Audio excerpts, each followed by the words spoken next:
신앙생활을 잘 한다는 것은 기적을 체험하거나 자기 열심을 불태우는 일이 아니랍니다. 하느님께 신뢰를 두고 지금 나의 삶을 기쁘게 행복하게 참되게 굳세게 살아가는 것이랍니다. 하느님의 말씀을 듣고 하느님께 기도하는 일이 필요합니다. 하느님께서 얼마나 우리 가까이에서 우리를 사랑하시고 함께 하시는가를 깨닫게 된답니다.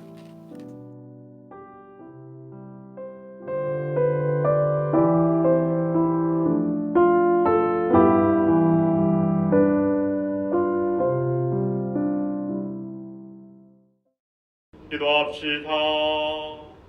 모든 선의 근원이신 하느님, 저에게 하느님을 사랑하는 마음을 심으시어 생생한 믿음으로 은총의 씨앗이 자라나 하느님의 도우심으로 좋은 열매를 맺게 하소서. 성부와 성령과 함께 천주로서 영원히 살아계시며 다스리시는 성자 우리 주 예수 그리스도를 통하여 비나이다. 아멘.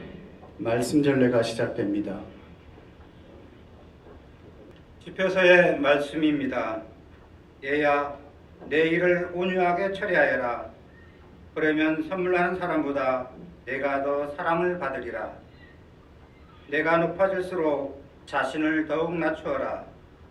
그러면 주님 앞에서 총애를 받으리라. 정녕 주님의 권능 크시고 겸손한 이들을 통하여 영광을 받으신다. 거만한 자의 재난에는 약이 없으니 악의 잡초가 그 안에 뿌리 내렸기 때문이다. 현명한 마음은 격언을 되새긴다. 귀 깊은 귀는 지혜로운 이가 바라는 것이다.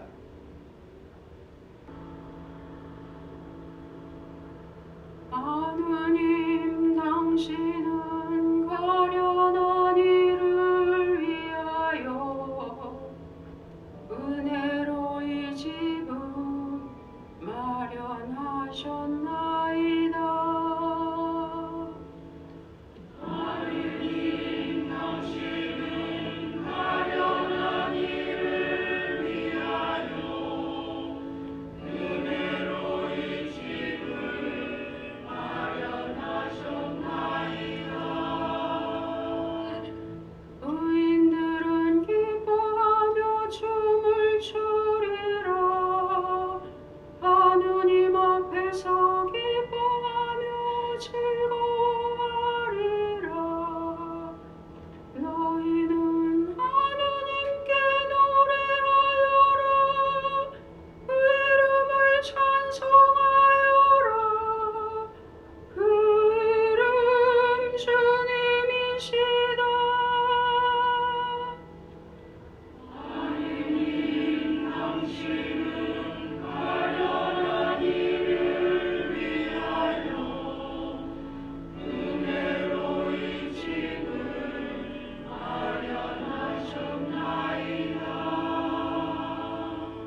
히브리서의 말씀입니다.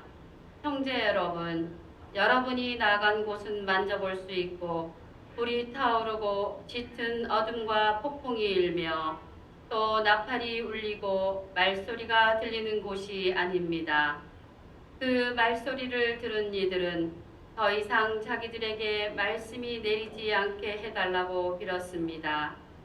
그러나 여러분이 나아간 곳은 시온산이고 살아계신 하느님의 도성이며 천상 예루살렘으로 무수한 천사들의 축제 집회와 하늘에 등록된 맏아들들의 모임이 이루어지는 곳입니다. 또 모든 사람의 심판자 하느님께서 계시고 완전하게 된 의인들이 영이 있고 새 계약의 중개자 예수님께서 계십니다. 누가가 전한 거룩한 복음입니다. 예수님께서 어느 안식일에 바리사이들의 지도자 가운데 한 사람의 집에 가시어 음식을 잡수실 때 일이다. 그들이 예수님을 지켜보고 있었다. 예수님께서는 초대받은 이들이 윗자리를 고르는 모습을 바라보시며 그들에게 비유를 말씀하셨다. 누가 너를 혼인잔치에 초대하거든 윗자리에 앉지 마라. 너보다 귀한 이가 초대를 받았을 경우 너와 그 사람을 초대한 이가 너에게 와서 이분에게 자리를 내드리게 할지도 모른다. 그러면 너는 부끄러워하며 끝자리로 물러앉게 될 것이다. 초대를 받거든 끝자리에 가서 앉아라. 그러면 너를 초대한 이가 너에게 와서 여복에 더 앞자리로 올라앉게 할 것이다. 그때 너는 함께 앉아있는 모든 사람 앞에서 영광스럽게 될 것이다. 누구든지 자신을 높이는 이는 낮아지고 자신을 낮추는 이는 높아질 것이다. 예수님께서는 당신을 초대한 이에게도 말씀하셨다. 내가 점심이나 저녁 식사를 베풀 때 내 친구나 형제나 친척이나 부유한 이웃을 부르지 마라. 그러면 그들도 다시 너를 초대하여 내가 보답을 받게 된다. 내가 잔치를 베풀 때는 오히려 가난한 이들, 장애인들, 다리 저는 이들, 눈먼 이들을 초대하여라. 그들이 너에게 보답할 수 없기 때문에 너는 행복할 것이다. 의인들이 부활할 때 내가 보답을 받을 것이다.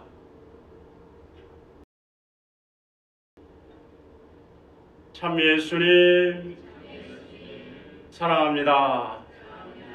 네, 아마 어제부터 오늘까지는 우리 제주도에 사시는 많은 분들은 바쁜 날일 겁니다. 아마 벌초 때문인 것 같은데 혹시 벌초들 다 다녀오셨습니까? 네. 그러면 신부님들은 벌초를 갈까요? 안 갈까요? 네? 가요. 아, 맞습니다. 저는 솔직히 초짜 신부 때는 안 갔습니다. 못 간 것은 아니지만 안 갔는데 그때 본당심으로 발령을 받아 보니까 꼭 주일날 벌초가 겹치더라고요. 그래가지고는 11시 미사를 해야 하기 때문에 벌초를 안 갔습니다. 그런데 안 가다 보니까 제주도는 지역이 작다 보니까 여기에서도 친척을 만날 수도 있고 저기서도 또 저와 잘 알고 있는 친척을 만나게 돼요. 그럼 왠지 모르게 서먹서먹하고 친척인데 그분도 저에게 다가오지 못하고 저도 그분에게 이제 섣불리 다가지 못하고 그랬습니다. 그러다가 교구청으로 발령을 딱 받고는 교구청에서 지내다 한 몇 년 동안은 다니지 못하다가 이러면 안 된다. 사제로서 폼 잡으며 살면 안 된다. 그래가지고는 친척들과 같이 어울리며 살자. 그런 의미로 벌초를 갔어요. 그러니까 매년 그 벌초 때가 되면 교구에 이제 일이 이제 물론 없을 때지만 벌초를 갔어요. 그러다가 이제 1년 전부터 본당 신부로 발령을 딱 받았잖아요. 그런데 벌초 때가 1월이 주일에 딱 겹치는 거예요. 그 벌초를 가려면 그분들은 이제 한 9시경에 가는 건데 그래서 갈까 말까. 가면은 시간적으로 11시가 훨씬 넘으니까 미사를 못 드리니까 그래도 가자. 그래가지고는 저번 주 저희 집안은 저번 주 주일날 이렇게 했습니다. 그래가지고는 수박 2통, 큰 수박 2통을 딱 사고 그리고는 우리 집안에서는 벌초를 안 나오면 벌금을 냅니다. 벌금. 한 사람당 10만 원씩 다 벌금 내는데 수박 2통하고 그리고 벌금 딱 10만 원 집어넣고는 갔어요. 근데 그분들은 부지런히 이제 벌초를 하고 있는데 제가 이제 로만 칼라를 하고 딱 가가지고는 본의 아니게 오늘 벌초를 못하게 돼가지고 미안한 마음을 전하러 갔는데 묘역에 딱 들어서는데요. 이분들이 저를 보자 그냥 이 얼굴에 웃음이 그래가지고는 저를 굉장히 반기는 거예요. 그래서 왜 나를 반길까 생각을 해보니까 초짜 때는 저를 반기지 않았습니다. 그런데 왜 나를 반길까 보니까 그동안 벌초를 한 게 있기 때문에 그래도 사제로서 벌초를 한 게 있기 때문에 그런 것 같아요. 그래가지고는 우리 그 친척분들한테 수박을 딱 건네주고 벌금도 주고 이렇게 하니까 그분들이 도리어 신부님은 앞으로 안 와도 된다고 우리 다 알아서 하겠다고 이런 이야기를 도리어 전해줬습니다.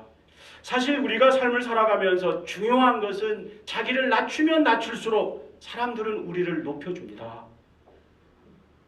어느 열심한 신자가 죽어서 저번에는 이제 죽어서 연옥에 간 이야기를 했죠.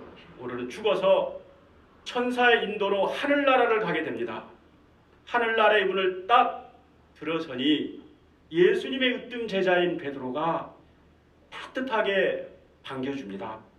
그리고는 이 친절하게도 천국 이곳저곳을 데려다니면서 이렇게 구경도 시켜줍니다. 그런데 마침 점심때가 돼가지고는 식당에 들어갔는데 그런데 이게 웬일입니까? 그 식당에서 서빙을 하고 있는 분이 보이는데 거기서 카운터도 보고 하는 분이 보이는데 가만히 보니까 본당의 사목회장님이었던 겁니다. 같은 본당에 다니던 사목회장님이 거기서 서빙을 하고 있는 겁니다. 그래가지고는 이상하다. 그래가지고는 주방을 들여다보니까 주방에서 파도 다듬고 주방 일을 돕고 있는 분이 보입니다. 그게 누구냐 하면 누구겠습니까? 본당 신부님인 겁니다. 본당 신부님이 거기서 파도 담그는 거예요. 그래가지고는 신자가 너무도 놀랍기도 하고 황송하기도 하고 이거 그럼 주교님은 도대체 뭘 할까 해가지고 베드로 사도에게 물어봤습니다. 주교님은 뭐 하십니까? 그러자 베드로 사도가 지금 배달 중입니다. 아마도 여기서 말하고자 하는 바는 분명합니다. 그것은 뭐냐면 교회에서든 사회에서든 가정에서든 높은 직분과 처지에 있는 사람은 일수록 교만하지 말고 더욱 겸손하게 살아가라는 뜻입니다. 오늘 복음에서 예수님께서 겸손의 중요성을 강조하고 있습니다. 예수님께서는 어느 바리사이의 집에 초대를 받아서 식사를 합니다. 식사받고 가서 보니까 마침 그곳에서 초대받은 사람들이 서로 누가 윗자리를 앉느냐라고 하는 문제를 가지고 서로 옥신각신하고 있는 겁니다. 당시 풍습과 관례에 따르면 이 식탁에 이렇게 앉게 되면 당시 예수님 당시는 식탁에 앉게 되면 우리나라도 지금 마찬가지겠지만 지위와 신분 그리고 나이에 따라 가지고 이게 자리가 정해진 겁니다. 그래서 윗자리에 앉는다는 말은 특별한 초대를 받은 상석입니다. 말 그대로 상석, 신분이라든지 여러 가지 면에서 특별히 존대를 받아야 할 사람이 윗자리에 앉는 거예요. 그리고 특별히 유다인들은 윗자리를 앉는 것을 즐겨하고 갈망했다고 합니다. 물론 오늘날 우리 세상을 살아가고 있는 우리도 누구나 마찬가지일 겁니다. 그런데 예수님께서는 혼인잔치의 비유를 들면서 자주 윗자리에 앉으려고 하지 말고 자기 자신을 낮추라고 경고합니다. 그것은 자기 스스로 남보다 윗자리에 앉을 자격이 있다는 허영과 남을 쉽게 무시하고 단지하는 교만의 늪에 빠질 수 있다는 겁니다. 사실 교만과 허영은 무엇입니까? 교만과 허영은 우리의 영혼을 병들게 하고 하늘나라의 영광을 갈아먹는 걸림돌입니다. 그래서 예수님께서는 그럴수록 자신을 스스로 낮추어 차라리 끝자리에 앉으라고 당부합니다. 이는 결코 자기 비하가 아닙니다. 내가 끝자를 않는다라고 해가지고 내 자신을 비하하는 게 아닙니다. 그것은 남의 존재 가치를 높여주는 것이고 참된 겸손의 삶을 사는 겁니다. 겸손은 자신의 영적 가치를 높여줍니다.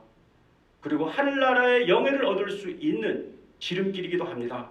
그래서 이처럼 예수님께서는 자주 높아지려고 하는 그 교만을 버리고 자신을 스스로 낮추고 주님께서 높여주는 그러한 삶을 살도록 우리에게 말씀하십니다.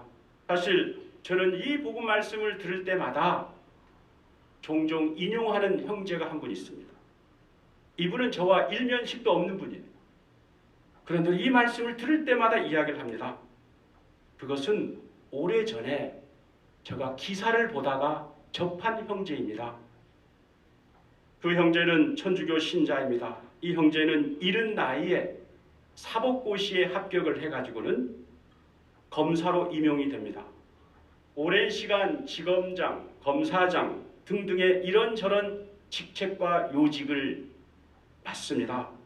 그러다가 최종적으로 최고의 요직인 장관직에 오릅니다.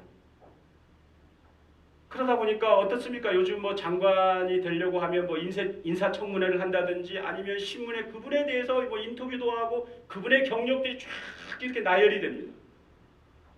그런데 이분의 경력란에는 세상이 이제까지 해왔던 직책과 요직이 빠져 있습니다. 몇 년도에 내가 뭘 했고, 몇 년도에 내가 뭘 했고, 이거 빠져 있어요. 그런데 오직 하나 경력이 선명하게 쓰여 있습니다. 그것은 뭐냐면 서울대교구 땡땡본당 내조 단원. 그러니까 검사장, 지사장이라고 그 지검장이라는 걸 다 빼고 오로지 그 경력란에 서울대교구 어느 본당 내조 단원 그 경력 딱 하나 써 있습니다. 사람들이 너무도 신기한 거예요. 도대체 내조 단원이 뭐냐? 궁금해가지고 이유를 묻습니다. 그러자 그는 담담하게 이야기를 합니다. 자신의 삶은 하나같이 주님의 은총의 결과입니다. 한 번 앉았다 물러설 세상의 자리보다 신앙의 자리를 더욱 값지고 소중하게 여깁니다. 저는 앞으로 저의 소원이 있다면 딱 한 가지입니다.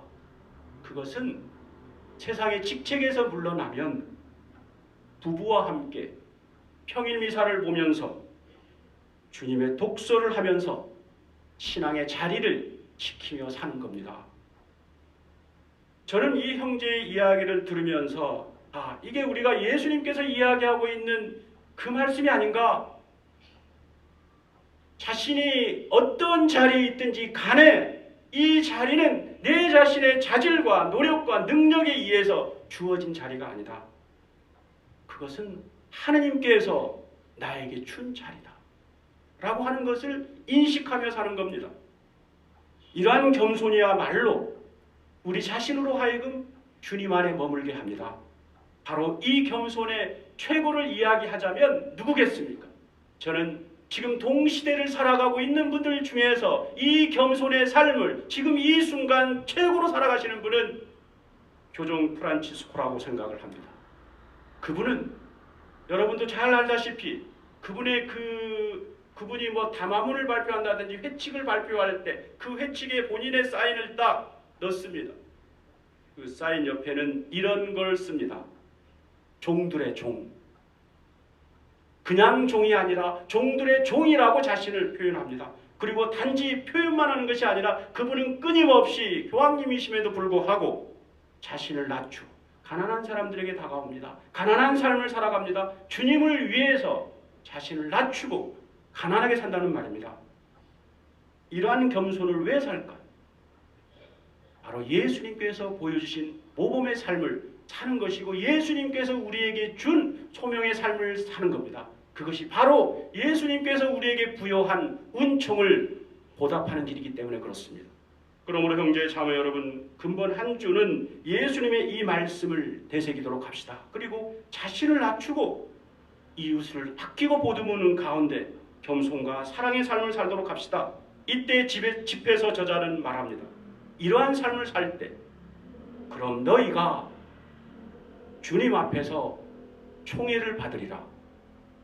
잠시 묵상하겠습니다.